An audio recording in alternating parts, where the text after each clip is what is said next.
Well, listen, there are some things that I think back about that I can't believe they actually happened. Yeah. Like half the time, I don't even want to talk about them. There are so many things that I don't share because they sound crazy to me, even though I lived through it. Local narcotics busted one of the stash houses down in South Philly. I was like, uh-oh, like they're coming. Yeah, it got real. I was like, somebody's going to say something. I need to get out of here. Listen, they told him, you give us Joey, you can walk out the door. You got 200 and something years. What'd you get, 200 what? 213 years. And that's exactly what he said. What CP ultimately said to me was, listen, it doesn't matter if that actually happened. All they want you to say is that there was some connection on the drug trafficking to Joey.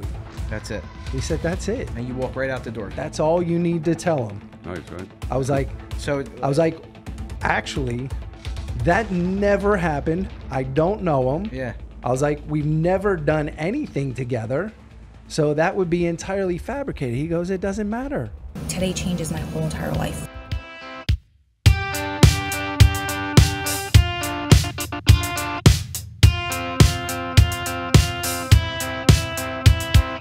Welcome to Gritability, a podcast about the power of perseverance, overcoming seemingly insurmountable odds to attain the life of your dreams. I'm your podcast host, Adam Clausen. With me in the studio is the beautiful, ever radiant Ro Clausen. Hello. So today we have two very special guests coming all the way from Philly. You guys are going to be excited. You're going to love this episode. We're going back in time to talk about some things that we've never talked about on here before. And listen, hang in here till the very end because there's some surprises coming. Yeah, there is. Very big surprise. This is Little Snuff from the Skinny Joey Merlino podcast. Welcome to episode 24. Skinny Joey Merlino, Little Snuff, Adam and his beautiful wife are going to get into their relationship and how loyalty really took their relationship to the next level and how Joey and Adam know each other. How we met. So we were going going to do this about a month ago, but he was going to either come to Florida or we were going to come out here. But since we're here for the Super Bowl, we're going to film. Yeah, we're in Vegas for the. It's my first time in Vegas, so thank you for the invite here. Yeah, it's excellent. It's beautiful. I'm happy you guys are here, but I'd rather be in Boca. It's cold. Yeah, it's cold. It's cold here. Yeah. Well, in Boca, it's not that. Everywhere we go, it's cold. It's cold. Even in Boca, it's 50, 60 degrees every time we're there. No, today it's was crazy. 80 when we of left. Course, yeah, it's our luck. Rub it in. Yeah. I'm going to try not to curse because the lady said. Yeah. Well, it might be a little difficult, but we're going to work on that. I've heard it a couple times. All right, good. So for the people that are new to watching us, all four of us together, why don't you guys introduce yourself, give us a little background, and then we'll get into Joey. Sure, a little bit of background. Basically, I ended up in federal court facing 200 plus years. And ultimately that was, made a lot of bad choices in my youth and repeatedly found myself back and forth in and out of court. And it ultimately ended up with me getting 213 years, mandatory minimum sentence, sent off to the feds. And listen, like that whole experience obviously, changed my whole life.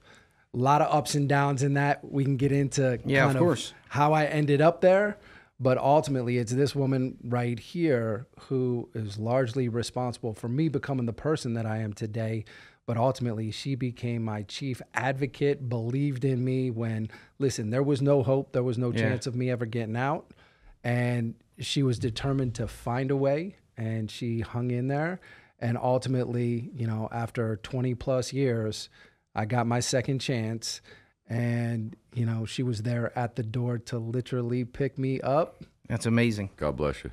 God bless you. Amazing, amazing woman. And we live an amazing life and, love life out here in Vegas and any opportunity that we get to promote other incredible stories. People who've been through those same challenges, come out the other side and have had success.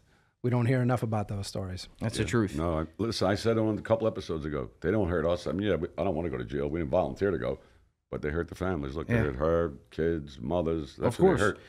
213 years. I mean, your hair stands up on your arms. And you got to do 85% of that. Yeah, it's. You got to live.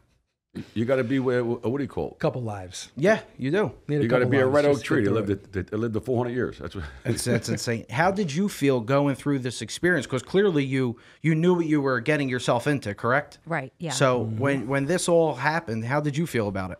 It was hard. I mean, I was able to, like you just said, I walked into this eyes wide open. I knew what his sentence was.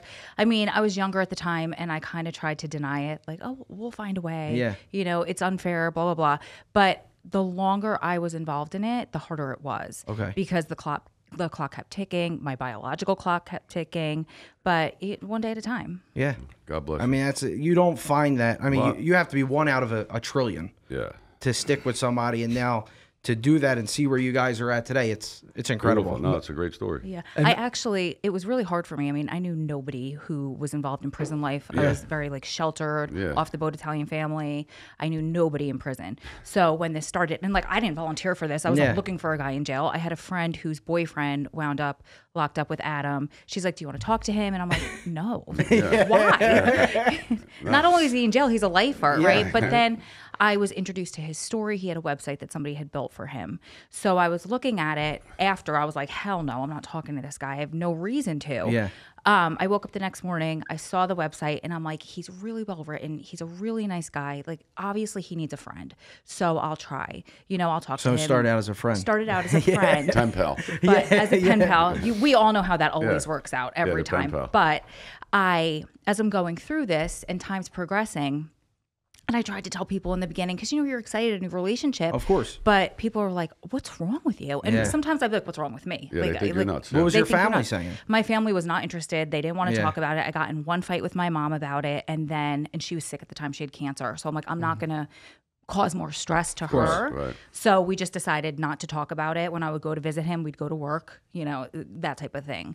But while I was doing this, I knew nobody. People are judging me, saying the nastiest things to my face. People I don't even know. No, yeah, they're sick. These people. So I started a nonprofit to help other women in my position, because when I was looking for somebody, everybody out there was, Bonnie and Clyde. It was very street life. And I don't live that life. And I figured there have to be other people out there like me who want a second chance. That's it. Want to close the door on this and move forward. So that's what I did. I built it. I met so many people who That's actually amazing. were supportive. beautiful. Yeah. God bless you. Yeah. Thank you. Well, we'll donate to the. Thank you so much. Joey does a lot of charity work. I mean, definitely. Over the holiday, what did we get up to? 110,000 we gave away to Wow. charity. Wow. 2 weeks. Amazing. 2 weeks. I mean, he has people support him from all over the world. It's incredible. It really is.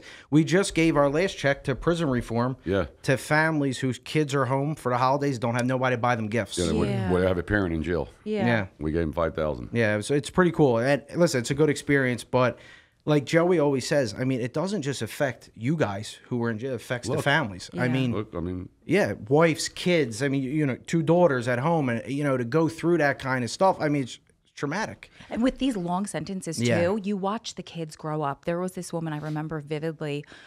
She would have to hand her baby to people when she was going through the metal detector to be cleared to go in. And when her husband got out, I think the baby was 10 at that point. And you just watch these kids grow up in a visiting room. I went away. My daughter was 1 and 2. I Yeah. came home. They were 15 and 14. Wow. And how were you Like ready able to drive. Yeah. Were you able to maintain a relationship while you were they inside? came. They used to come with, believe it or not, I hated visits. Yeah. I mean, they used to get on my, in the summertime, I don't want them sitting in a visiting room. Yeah. Yeah. I used to, go to the shore, they'd come I was far. I was never close. Yeah, he was always far away. I was in Texas, Kentucky, Indiana. So I used to make them come 4 times a year, with holidays, once in the summer. I want them to go on the beach. I don't want them sitting in the fucking visiting room. Yeah. Yeah, it's just an experience. Like, I never dealt with it. I never been to prison. So to hear the stories You might be going soon. when Joey tells the stories, I'm literally sitting there like in shock. Like, before we got on camera, you guys were, talking, and it's just the things that you hear it's just amazing. It really is. Look, I mean, she'll know. Yeah. Till you live it, you got to live it. You have to Everybody believes what they read in the paper, what the government says. They believe it. Yeah. Until you live it. Well, listen, there are some things that I think back about that I can't believe they actually happened. Yeah. Like, half the time, I don't even want to talk about them. There are so many things that I don't share Yeah. because they sound crazy to me, even though I lived through it. Yeah. Right. Yeah, they'll think you're nuts. Right? So let's get into how you and Joey's relationship came about. Well, I think we should start there and give everybody a background. When's the last time you two guys seen each other? In 2000, right? 2000. In court and in FDC. Yep. Yeah, we were fighting trial, and he came in with his co-defense. They were fighting trial. And listen, just to be clear to everybody out there, there's only a handful of individuals each year that go to trial, right? So you get to know who else is going to trial, right? We used to go to court. Listen, we went to court for months.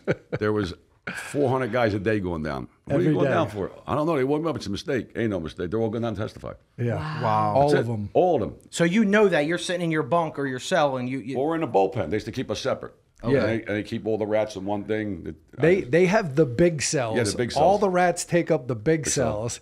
And then the guys, that's just amazing. Those who are going to trial or have other court proceedings are all crammed in these small cells. Did you guys know each other before that, or know of each other from the street? No, of each other. Of each other, okay. Yeah. That's crazy. Yeah. So now when you're going through your thing, when you get in trouble, take us back to then when you're going through court. How does that all transpire? You get arrested, things like that. Well, let me give you a little bit of the background. Sure. Because, I had interaction with the FBI from the time I was 16. Juvenile. And I created some animosity, but I was a kid, right? Like, I was a kid. These are grown men. They're agents. Like, it shouldn't have been personal, but they took it personal. They came to my high school, when I was 16 years old, and I had the priest, who was the principal, the head of the school, come out and say, what are you doing here? They're like, well, can we look at some yearbooks? We just, we want to talk to you, one of your students. And he's like, do you have a warrant? A warrant? And they're like, no. He's like, get the fuck out of here. God bless that priest. The priest back Who was then. that? Father Ralph. Father Ralph, God bless you. Father Ralph said, get out. Yeah. And me, I'm emboldened as a kid. I'm like, yeah, okay. Right. Meanwhile, a couple months later, they're like, you got to go too. Like, we can't have the feds here. Of course. So I'm out of there. And basically from that point, like, things went downhill for me.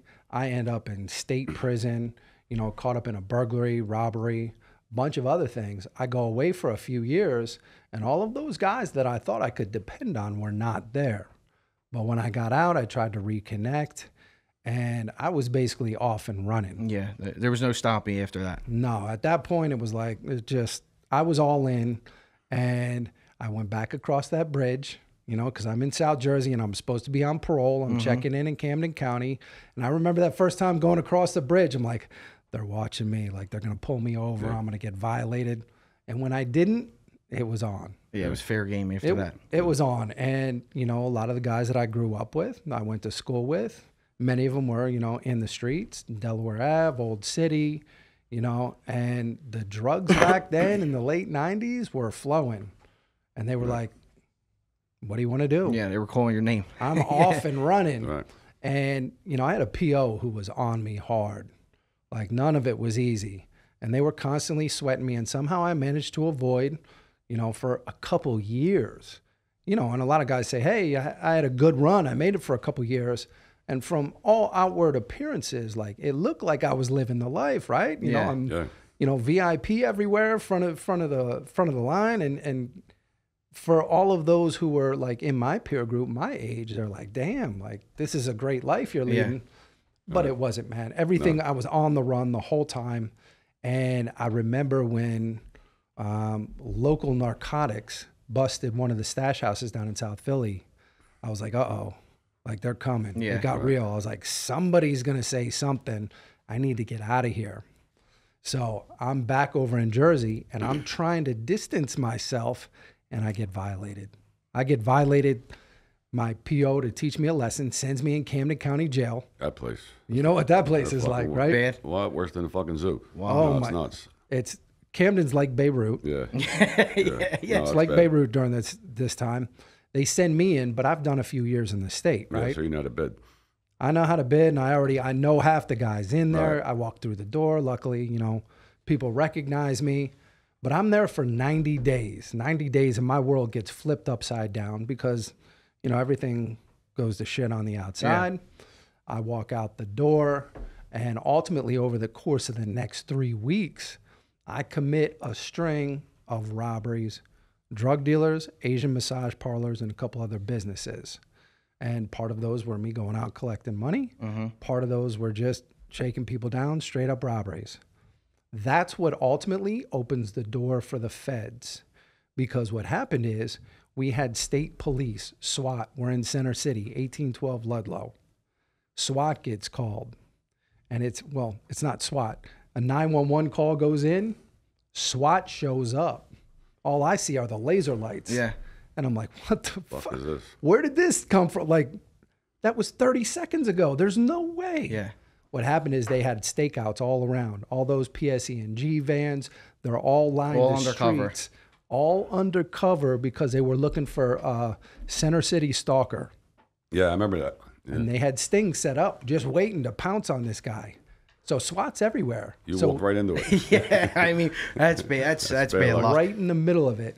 And we got a car down the street that's got vests. It's got guns off the base from Fort Dix, you know, all sorts of other bad stuff.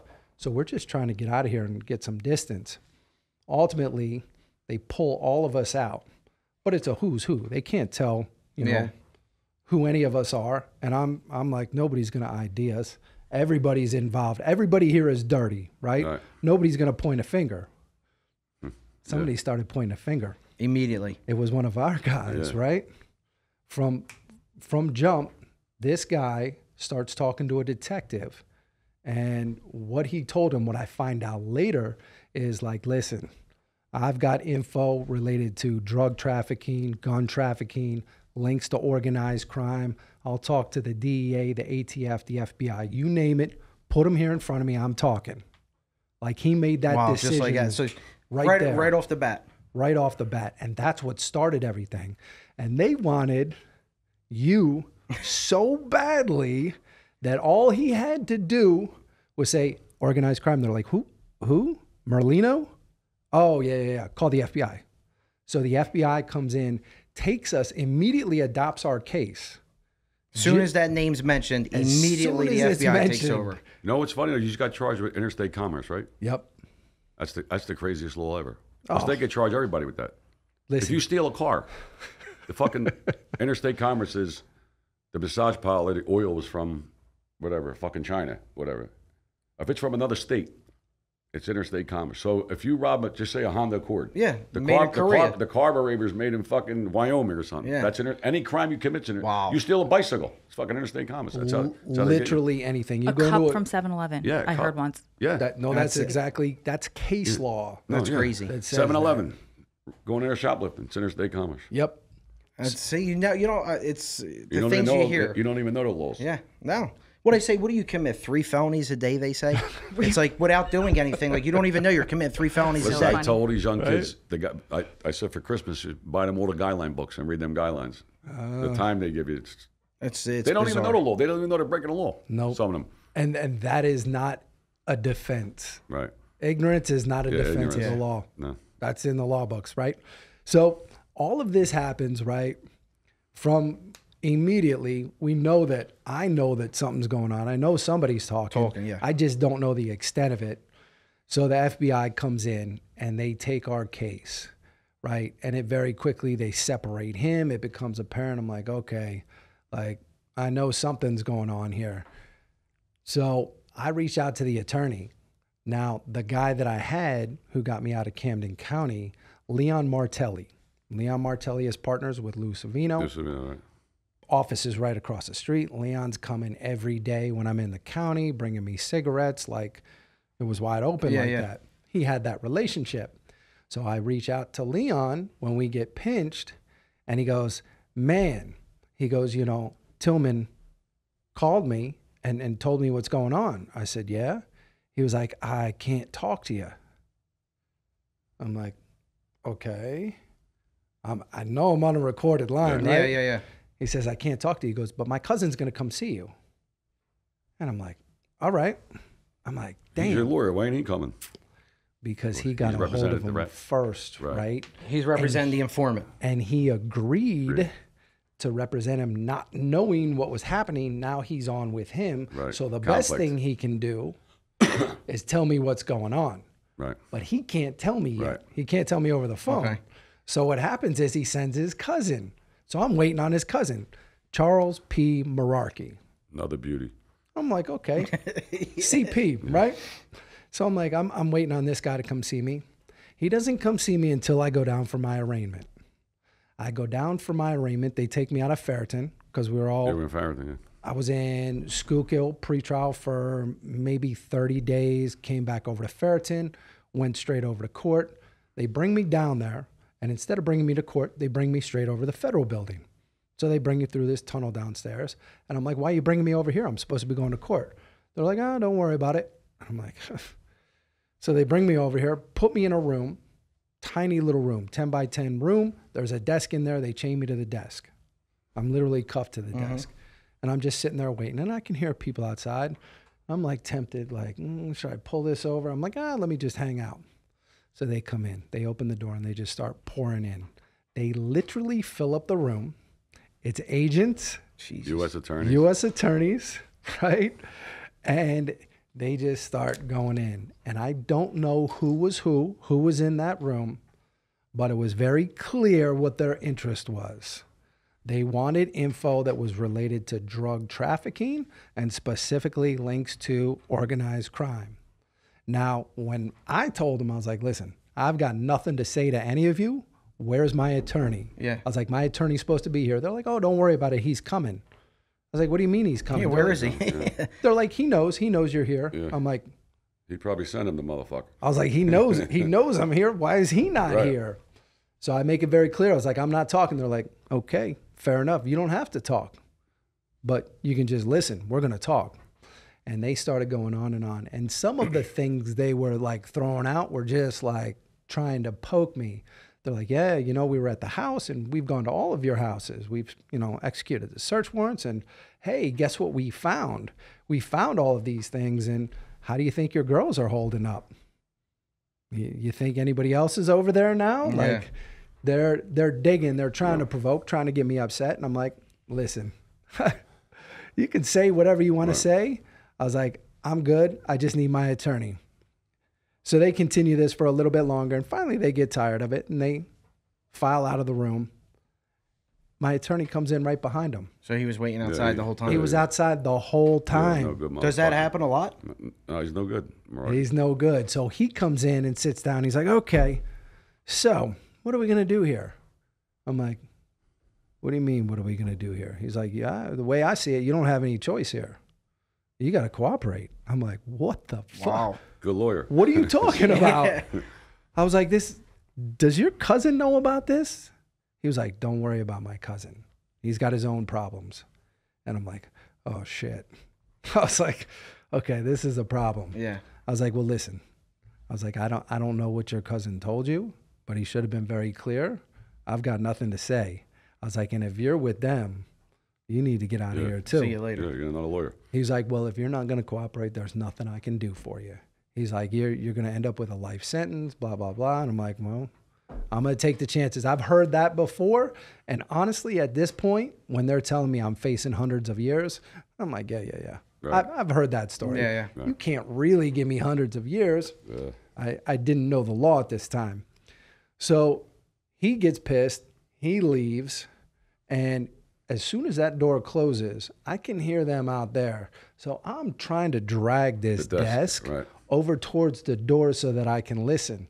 What I heard very clearly was the U.S. attorney saying, you told us that you had this guy, that you could convince him to cooperate. And I'm like, this fucking guy.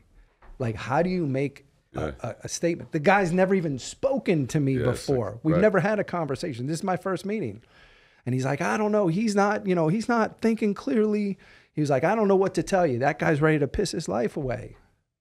And they're like, well, we'll see what happens, right? He's like, well, I'm not representing him. I'm like, damn. I was like, I don't know how this is all going to play out. Does this happen all the time, or is this in certain cases? Fucking lawyers are the worst. Happens in a lot of them. Yeah. The way the system is designed now, right? Everything is plea bargains. Everything is deals. So the relationship between criminal defense attorneys and U.S. attorneys is not what it's supposed to be, right? It's a little too familiar, Okay. and they're quick to like broker deals. Like, give me this one, and I'll give you this one, Yeah, it's fucking. And it's over. and that's what it is. Listen, they told him, you give us Joey, you can walk out the door. You're getting 200 and something years. What'd you get? 200 and what? 213 years, and told- that's exactly what he said. What CP ultimately said to me was, "Listen, it doesn't matter if that actually happened. Wow. All they want you to say is that there was some connection on the drug trafficking to Joey." That's it. He said, "That's it. And you walk right out the door. That's all you need to tell them." Nice, right? I was like, So actually, that never happened. I don't know him. yeah. I was like, we've never done anything together. So that would be entirely fabricated. He goes, it doesn't matter. Wow. How could that be legal? Where's he at, that motherfucker, Mark? Yeah. He ended up in prison. Oh, there you Oh, go. well, there you See, go. God don't like ugly. He did. He Dirty did. motherfucker. So I guess he wore out his use for the yeah, feds. Yeah. And they And finally then said, they locked him up. Yeah. Yeah. They use you like a wash rag. Then they lock you up. That's just amazing. So give Joey Merlino, you walk out the next day, and he goes to jail for life without parole. I got a drug case. Yeah. But thank God he's an honest man. Conspiracy. 100 guys would have did what he did. I mean, wouldn't have did what he did. 100 guys would have said, yeah, I'll give you him, his mother, anybody else you want. That's crazy. drug conspiracy. And that's what most people don't know, like what it takes on those conspiracy cases. Unfortunately, when I got to the pen and I met so many individuals who were caught up on those conspiracy cases where there's nothing, there's no physical proof. There's no drugs. Guys get There's 30 years. They never nothing. found that much of drugs. Yep. That's crazy to me. They just It really say, is. I did it with him. Yeah. He did it. Well, that's like you told a story before. What did they steal out of your locker? You were saying. Oh, in Farrington, when I was in Farrington, the holdovers with the carrots. Yep. So I'm in a unit. I said it before. I had 50 packs of cigarettes, stamps, everything in there. They stole my indictment and my phone book. All you got to do is read the indictment Yeah.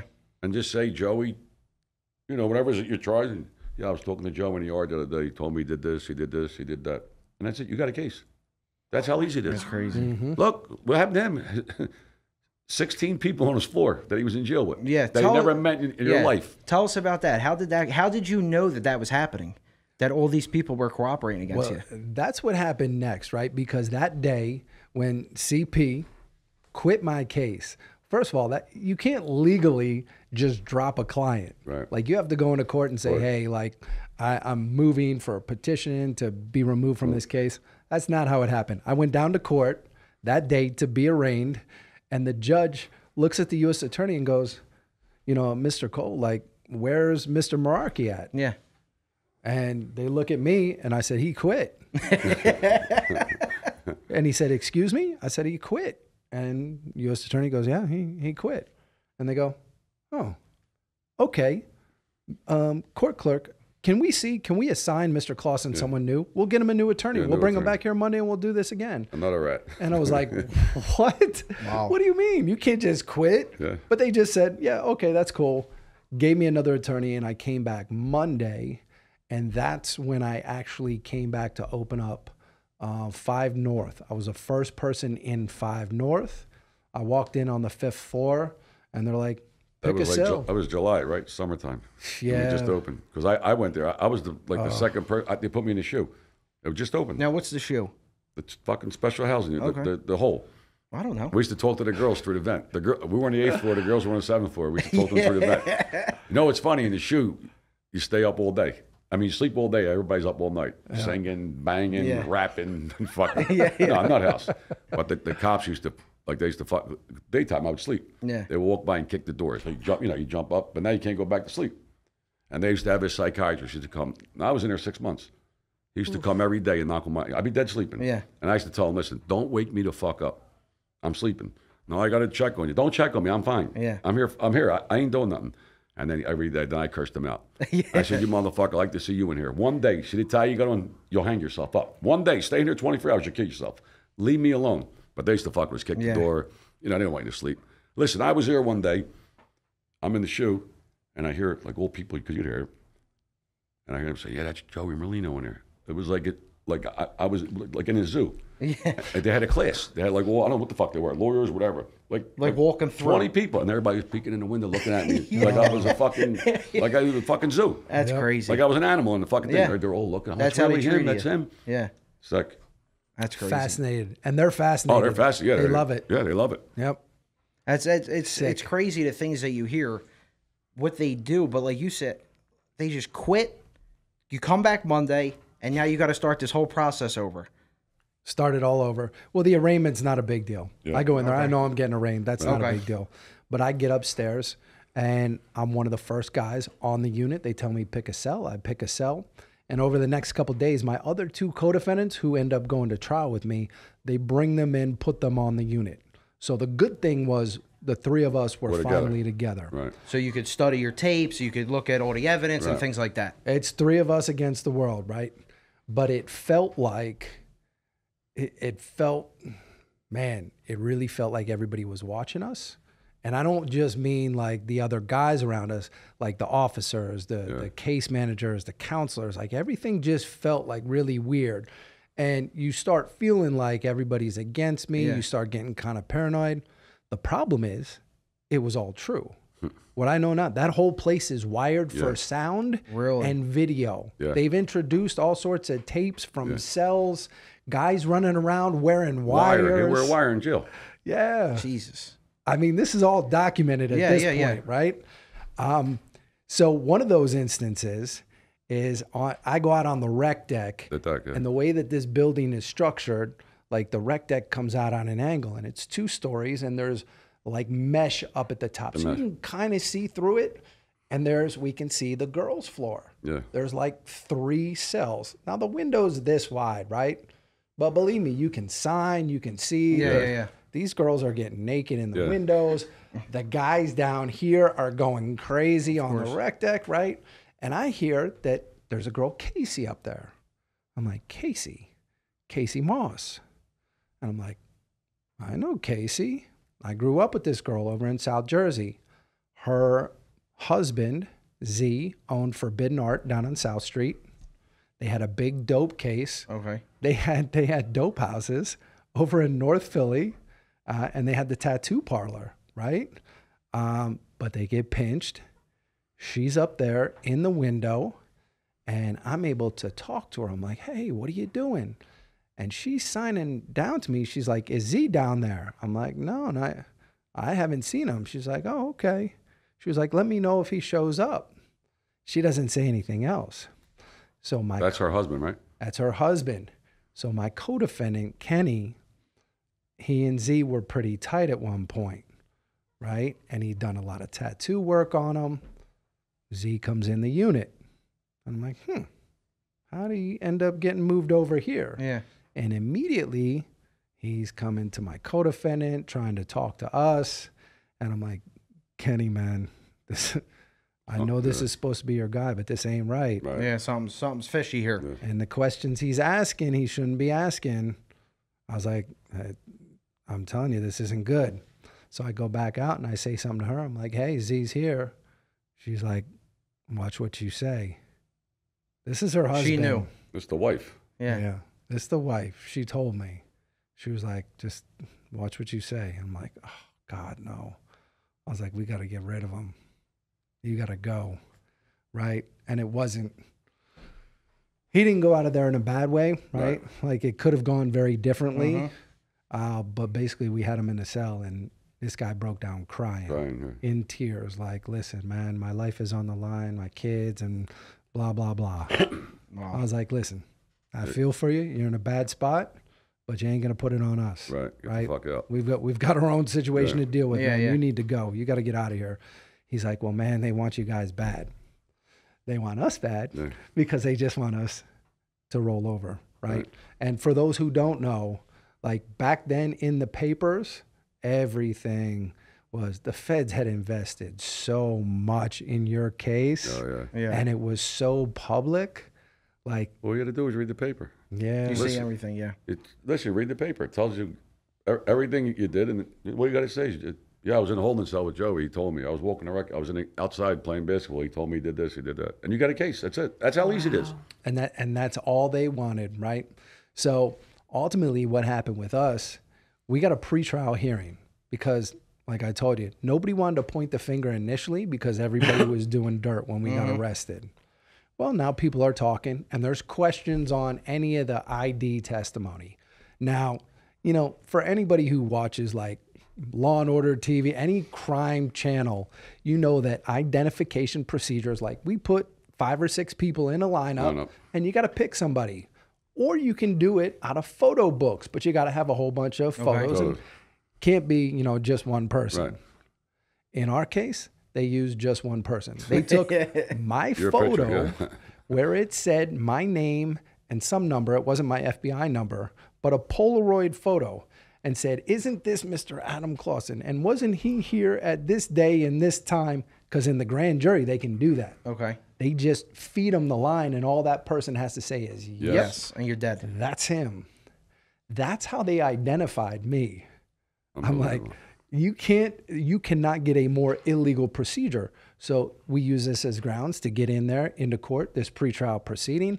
Things are going really well for us. And the U.S. attorney says, well, there's too many people. We can't do this right now. It's going to take up too much time.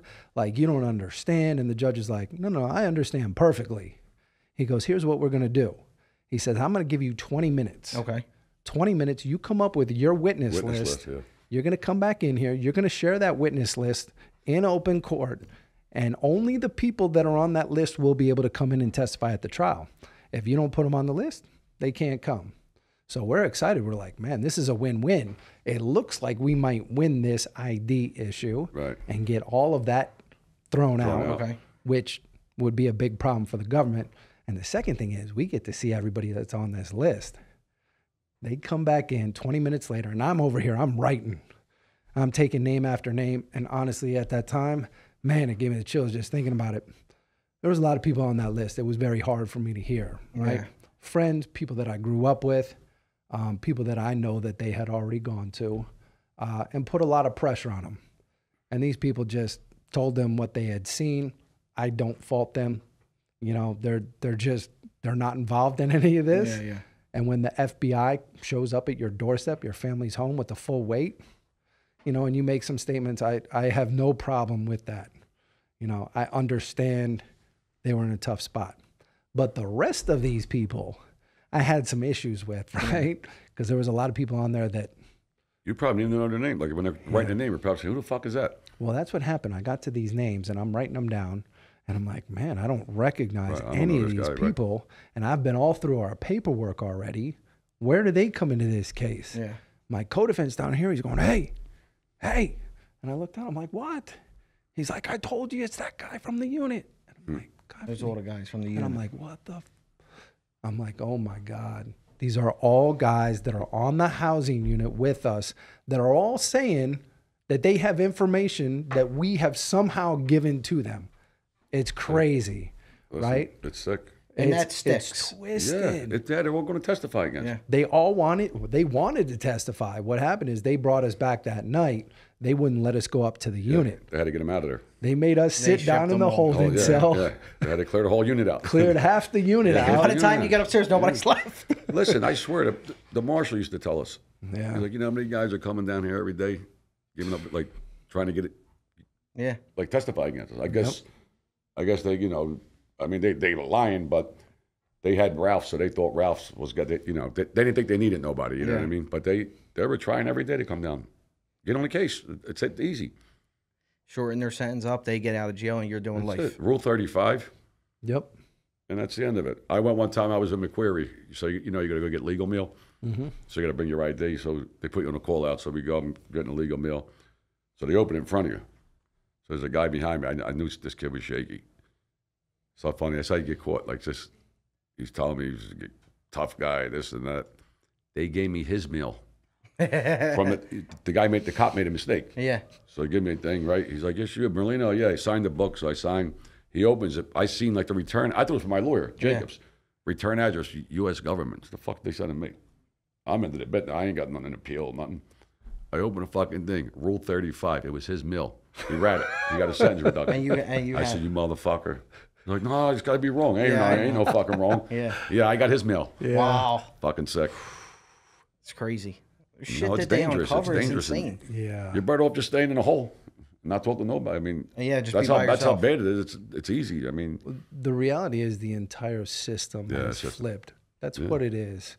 you know, and then people can say whatever they want, but the vast majority of individuals in there, even some of those stone cold gangsters that are in the USPs, they've flipped them. Yeah. They flipped them. They've given up info, and I mean, it's a whole different system. Yeah, I mean, it's fucked up. Now, I mean, during the time that it's that easy, though. Yeah, it's I mean, listen, they call their girlfriends up and tell you, go Google him, go Google that. Yeah. Yep. What do you got? Now the internet, all information, and they write them and tell them. They goes visit them, tell them what they say. Yeah, say this, say it, and they go down there. That's what I wanted to ask you. Look, Roger Vella. Yeah. Listen, if you read his theory, they never used him. I hoped, I was praying they used him. We would have buried him. I counted all the people that confessed them. Like we had all those 302s. Forget about us. He went on Stevie Trades, Vinny Iron. He named 500 people. Listen, I said, what's he, a priest? Same thing. Yeah, I was sitting down. They told me they did this. They did this. They did that. I mean, it's crazy. It's that easy, though. Well, that's ultimately what happened with my one co-defendant, Tillman. Same thing.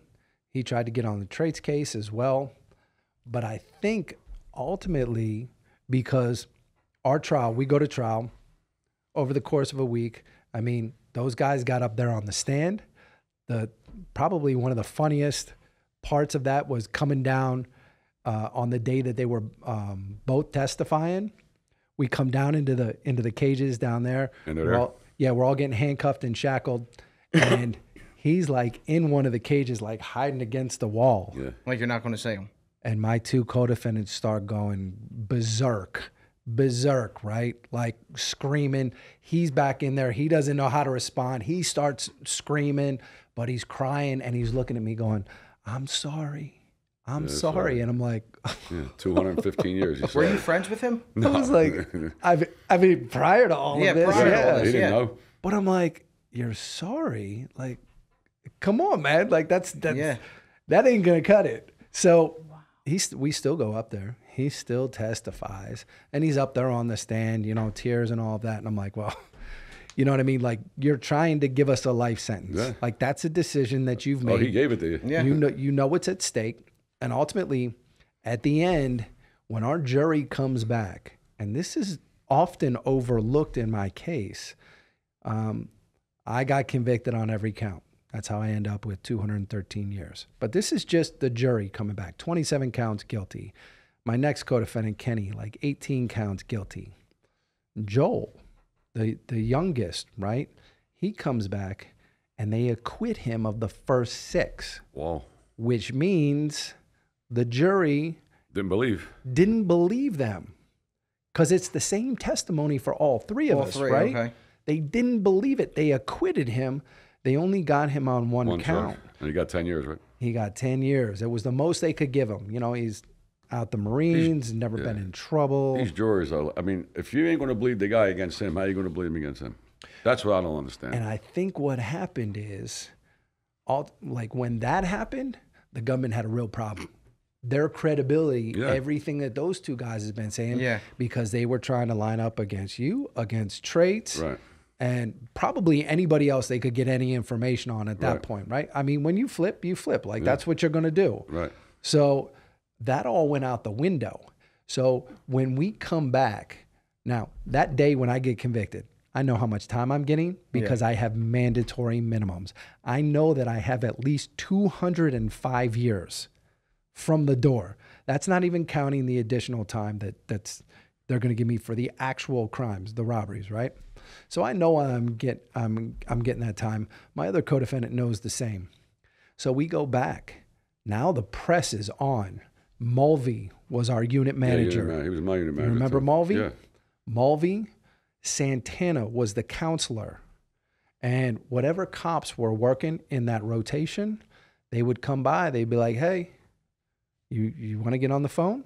Yeah. We can get you on the phone. You can get me on the phone with the U.S. Attorney's Office 24 hours a day, but I can't see my attorney. Yeah. You know what I mean? At all.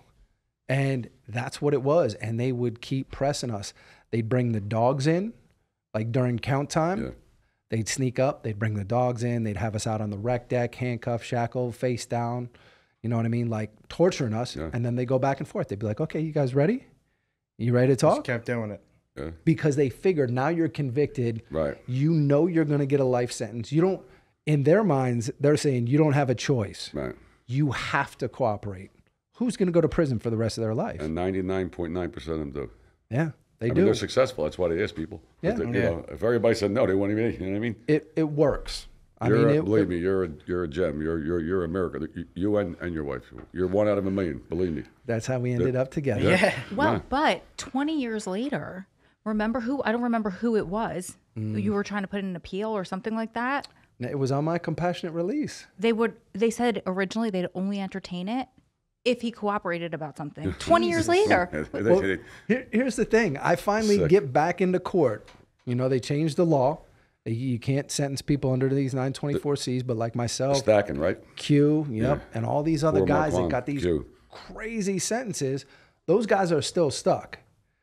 But compassionate release gave a vehicle to get back in. Since it wasn't retroactive, it didn't apply to all of us. Right. There was a means for us to kind of get back in court. Okay. I get back into court. My attorney is amazing, Sean Hopwood, right? He's a guy that did time for federal bank robbery, gets out, becomes an attorney himself. Wow, that's crazy. Ends up a Georgetown law professor. God bless him. Frequent guest of the White House while Trump is working on criminal justice reform. He's the one that gets the 924C amendment and the compassionate release. He becomes our chief legal advocate. She made the connection many years ago. Beautiful. Got us connected. That's amazing. He keeps fighting. And he's building a record all across the country of these compassionate releases. Right. My case is not the first case you want to put in front of a judge, right? Like I've got repeated violence, Right. and it's 213 years. Like who's going to sign off on this? But eventually we put my motion in, and the judge says, I'm going to entertain this thing. And the U.S. attorney comes back and says, listen, like never, ever will we go along with this. Unless you agree to cooperate. And when I made that phone call, when I had Sean on I almost ripped the phone out the wall. I was so mad because they know at this point that, listen, there's nothing. Yeah. You got 20 years in jail. I got 20 plus years in, and you just can't take a loss. Right. Like you will not concede. You want me to give up that credibility because I fought and I maintained. I kept that the whole time. Well, they hate when you fight them. I mean, Hate it. Yeah. So ultimately it was the judge who came in and goes, I have legal grounds to do this. And my attorney was able to then continue the conversation and like, okay, listen, we don't agree that the judge should be able to do this, but at this point, we're not going to oppose it and we're not going to appeal it, which was a big deal. Because ultimately, about a year after my son was born, I got the phone call from my attorney, and he said, today would have been the day. The Third Circuit overturned that compassionate release, and you'd be going back to prison for the rest of your life. Thank God. So, I mean, it's a miracle that I'm son, here. Right? How old's the son? 2 now. 2? God bless. That's amazing. Beautiful. He's our miracle child. So during this whole experience, how do you feel? I mean, you have to be. Well, I wasn't around. Yeah, I wasn't around for pretrial or trial or anything like that because I came around 9 years later. Okay. But I was around for when he had to call me. It's heartbreaking because he had to call me and be like, "Here's what happened." They said I had to cooperate, or how do you feel about it? And of course, I'm like, no, like there's going to be another way. We'll be fine. But imagine having to call and be like, your life's on hold. All of your dreams are on hold. Yeah. I could do this. They're dangling it over, and most women you'd think would be like, okay, do it, do whatever, or get pissed off and be like, yeah. But I was like, I know how it is. And I know that I always knew that he would make the right decision and it would work out the way it was supposed to work out. God bless you. Yeah. But that was hard. I told you she's amazing. Yeah, that's incredible. It really is. I got re-indicted again on the Sedano murder, so they sent me to Hudson County Jail. This is how slick they are. I walk in. The cop goes, go to the cell, whatever. I walk in the cell, who's in there?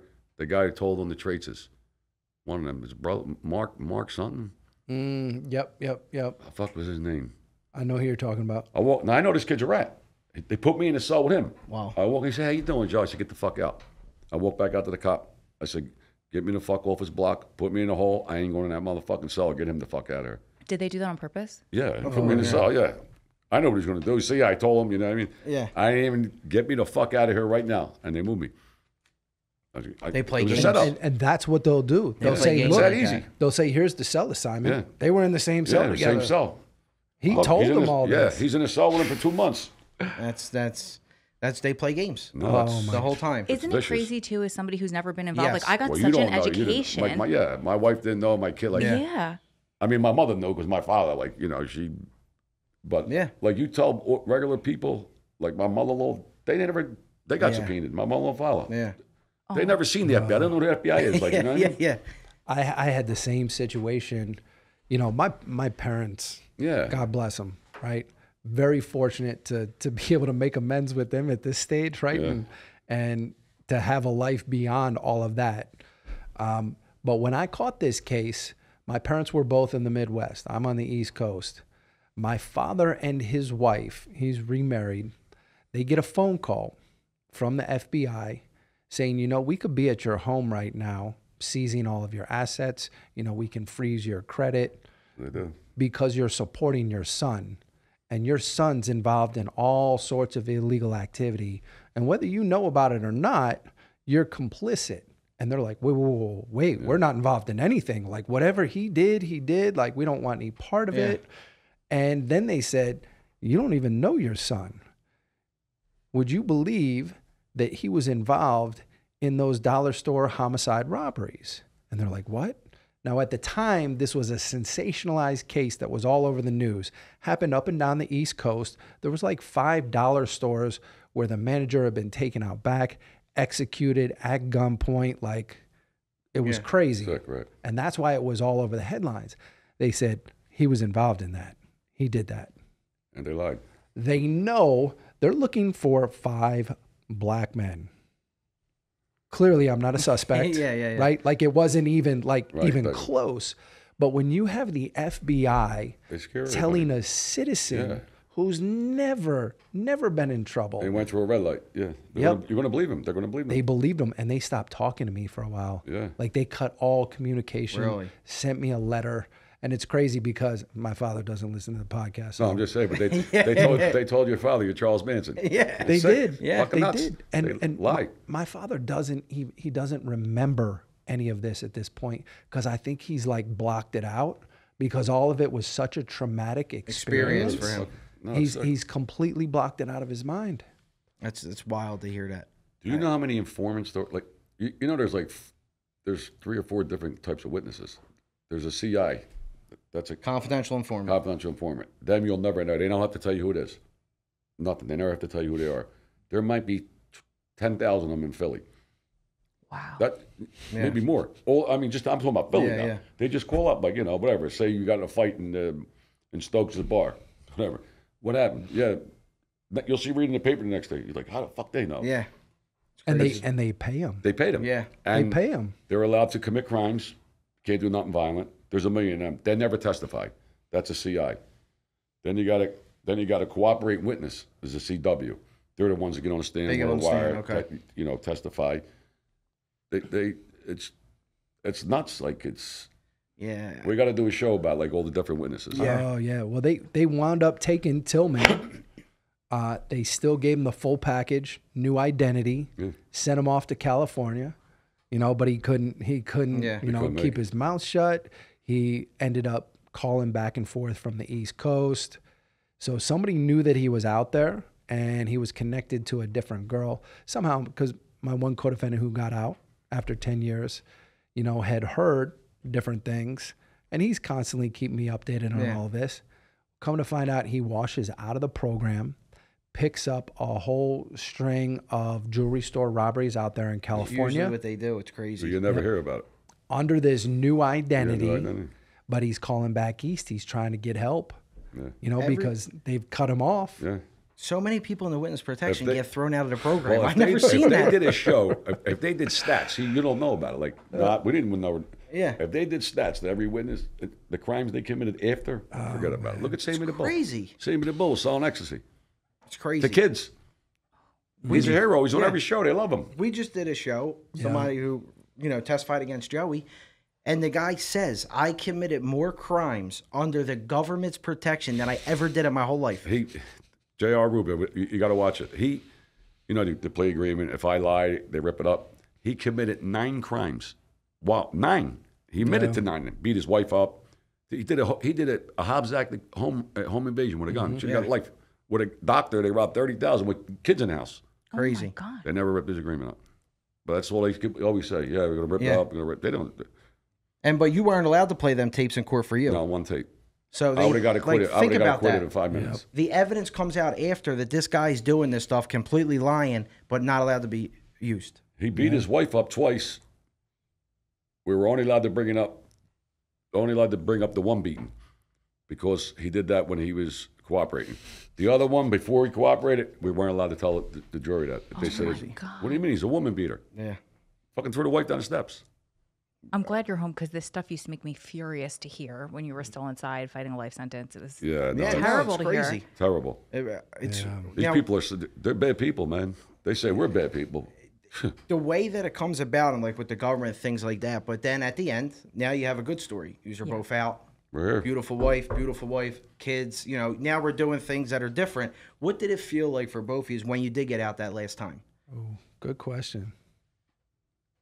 You walk out the doors. Oh, it felt good. Yeah, like you just go to the. They put me in a I was in a terrorist unit. They put me on a what the fuck they call it? I ain't allowed to fly. Oh, the no-fly list? They put me on a no-fly list. I'm in Indiana. So I said, I got the halfway house. I'm coming home, whatever the fuck it was. Yeah. So I said to my sister, I said, get me a ticket. The counselor called me and he said, you can't fly. What the fuck you mean I can't fly? He said, anybody comes out of this unit on a no-fly. I ain't no fucking terrorist. I'm here for stolen property. It's amazing. Fucking gambling. How the fuck? Yeah. I had to drive from Indiana to Florida. Really? 24 hours. Wow. Pickles picked me up. Mike Cordo, Pickles, and my sister. And we had to drive. Crazy. Even when you get out, they still torture you. Oh, yeah. I'll tell you, my one parole guy, he was like the head guy in Florida. He came to my house. He was at the halfway house before me. I was fucking sleeping. I didn't know who he was. I thought he was an inmate. I said, what the fuck you want? He was over my bed. I'm laying there. I said, who are you? He said, I'm your parole. I said, what the fuck? I just got here. And he said to me, he said, why'd you pick Florida? I said, I like the warm weather. I said, I like it, Yeah. He said, there's more rats here than anywhere. Wow. He's the parole guy told me. Yeah. I said, oh, thanks. Yeah, make me feel good. What a good decision I made. How did you feel? I mean, you're walking out the door after you're thinking you're I had hope because I knew I was coming home. Yeah. It's a whole, he had life. Yeah. Fucking dead. He's coming out of the box. Years. Yep. When you walk out that door, what's the first thing you think of? Like, well, listen, it wasn't just like. Did you get immediate release or? I did. On That's paper, it says immediate release, but that's not how it played out. Played out, right. Right. So a couple weeks before, a friend of mine, Chad Marks, has his own podcast, Blood on the Razor Wire. Chad gets compassionate release, makes it all the way to the door, literally the door. He can see his family outside. And they said, whoa. Marks, hold up. You got to come back in here. U.S. attorney just got an injunction. Jesus. You motherfucker. You're on hold. Unbelievable. So a couple weeks later, we get the immediate release, but there's all sorts of issues. Right. The judge's order says to be released to my BOP release plan. My BOP release plan is my release or my arrest address from back in Jersey. 20 years ago. Because nobody has ever done any notes in my file, right? I got 213 years. Nobody cares about it. Yeah, nobody cares about it. Yeah. But the court had this whole plan that we had submitted that had nothing to do with the BOP, so it didn't line up. So we ran into some issues there. That had to be fixed. Now it's during COVID. They say you got to quarantine for 14 days. Yeah. They won't let me go with my co-defendant, who's been out doing phenomenal. They won't even let him get me a place, like a extended stay, a residence inn, whatever. They're like, he can't stay with me. I got another place for him so that we would have some place to stay for 14 days. None of that works out. Ultimately, and this is a crazy part of the story, I end up staying with a Pennsylvania state court judge, a guy that I had met who had been coming into the prison for years where I was. That my mother, being a mother, right, She picked up the phone. She's like, you said if I ever need anything. Right. Wow. He needs a place. He took you in? With no hesitation. God bless Wow, him. what a good guy. With no hesitation. They had a mother-in-law suite that they had built onto their home. That's nice. He's got a relationship with the local USPO. The USPO is like, you're with him. Like, we don't care. You're good. So for 14 days, she and I were on a very much needed vacation. Yeah. It was amazing. That was nice. That's great. But it was unbelievable. It was amazing. But the part about when I came to pick you up. Oh, here's the kicker, right? So they were pissed because the judge called the facility. You know, when a federal judge calls, it stirs up all sorts of stuff. So I've been at this place for 10 years, and as I am getting my immediate release, finally walking out the door, you would think some people would be happy.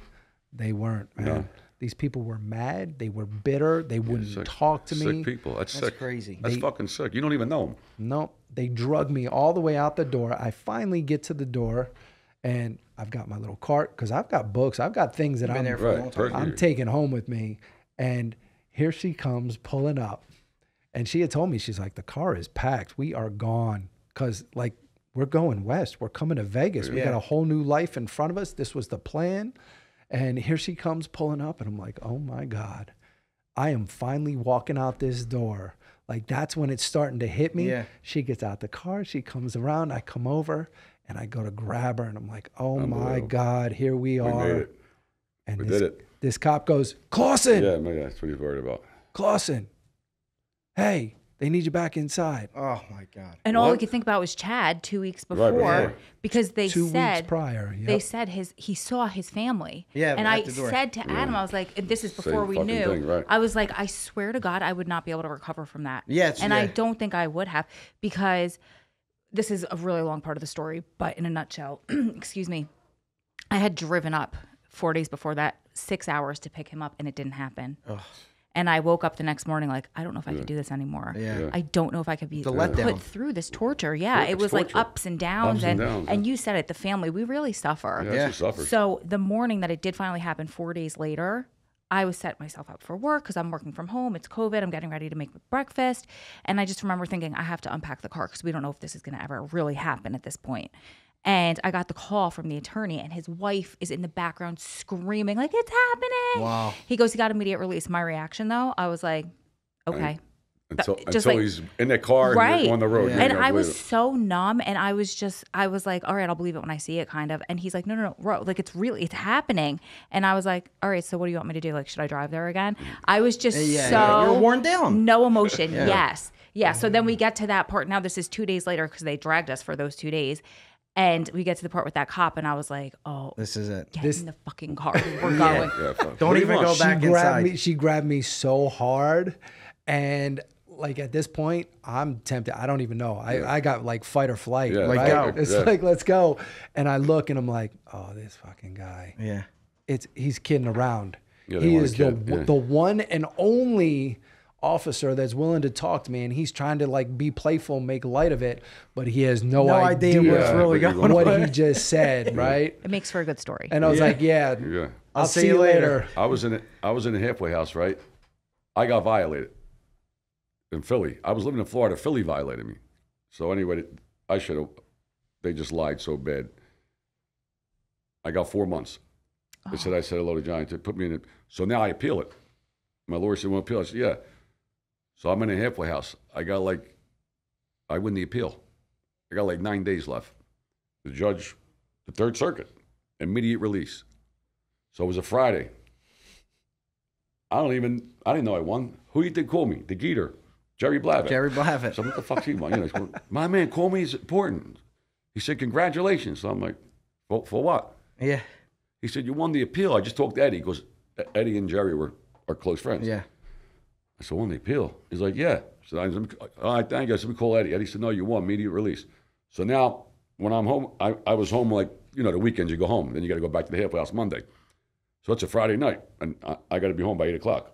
Fuck this, I'm going out. So now the halfway house is calling. You got to answer. I ain't answering. My daughter was like, Dad, answer. So I answered the phone. I said, I won my appeal. Right? He said, what appeal?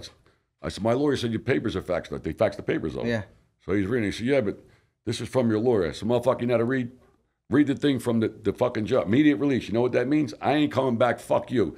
He said, I'll call the marshals. I can go, fuck who you call. Yeah. You call anybody you want. My daughter's like that. No, I went out.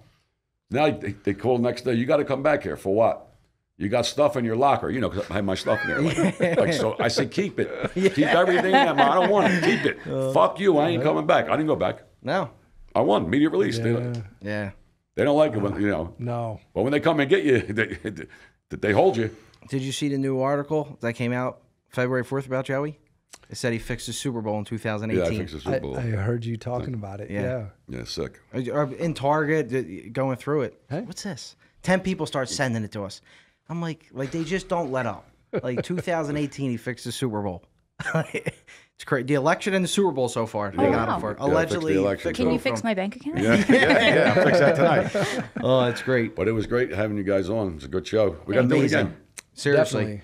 I really Let's appreciate do the next one in Boca. Right. I was going to say, because she's the one's warm weather. Yes. Yeah, I'm a Boca. And the beach. Yeah, We don't beach, have Boca that Beach here. Club. No, the beach, we'll go to, say, up at the beach club. You'll love it. You'll love it. Go restaurants. We'll go to dinner.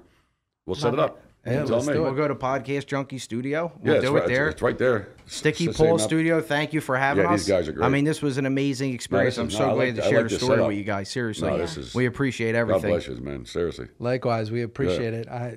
I was hoping that you guys would make it out here. Yeah, for the we Super did. Bowl. We made it. Get a chance to do this. I just flew in today. I might be dead before the Super Bowl, but I just got here about an hour, 2 hours ago. I've been here since Thursday. But it's nice here. It's beautiful. The hotel's nice. I mean, it's just packed. Yeah. Everybody's Packed here. house. We love it. This is home, and I know you guys are down on the Strip right now. Yeah. We're up a little bit north. You're better off. So we have a good view of the Strip. But you're not we coming get- down. Yeah, Yeah. we get to watch it from a distance. Absolutely. But definitely, Boca, you come. Absolutely. A month or two, we'll figure it out. Let's do Set you it. up, Let's stay do for it. a week, get your hotel. You'll love it. That's a wrap. Go to restaurants. Episode That's it. 24. It's a wrap. Thank you you guys. again. Thank you, guys. Thank you. Thank you. It's been another great episode of Gritability.